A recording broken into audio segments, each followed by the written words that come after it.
اسی طرح نبی پاک صلی اللہ علیہ وسلم نے جنت کے اندر دیکھا کہ ایک محل ہے جس کے اوپر ریشمی پردے لگے ہوئے ہیں، اس کے کرٹن جو ہے وہ ریشم کے ہیں، انتہائی خوبصورت محل ہے۔ تو رسول اللہ صلی اللہ علیہ وسلم نے پوچھا یہ محل کس کا ہے؟ جبریل علیہ السلام نے عرض کی یا رسول اللہ یہ محل آپ کے غلام حضرت ابو بکر صدیق رضی اللہ تعالیٰ عنہ کا ہے۔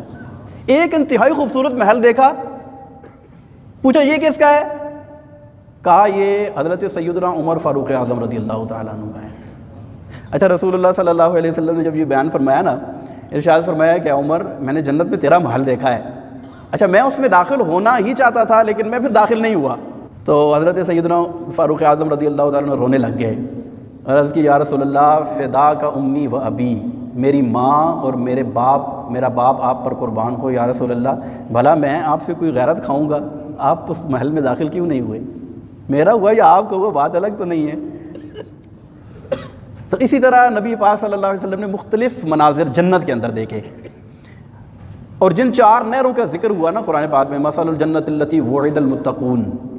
کہ متقین سے اللہ تبارک و تعالی نے نہروں کا وعدہ فرمایا ہے کہ انہیں عطا فرمائے گا، فیہا انہار من ماء غیر آسن، ایک نہر ایسی ہوگی کہ جس کا پانی کبھی خراب نہیں ہوگا، انتہائی شفاف پانی ہوگا اس کا، وانہار من خمر لذت للشاربین،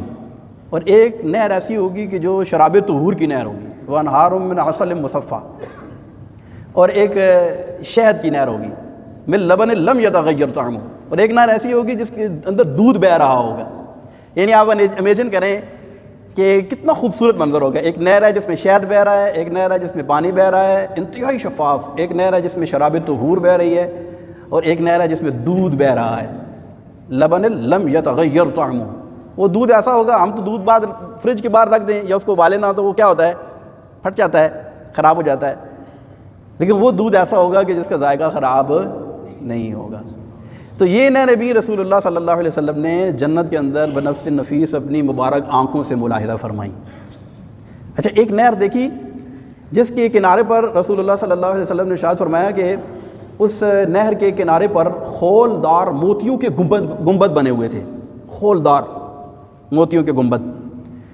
میں نے پوچھا یہ کون سی نہر ہے؟ عرض کی یا رسول اللہ یہ وہ حوض کوثر ہے یا وہ نہر کوثر ہے جو اللہ تبارک و تعالیٰ نے خاص آپ کو عطا فرمائی ہے۔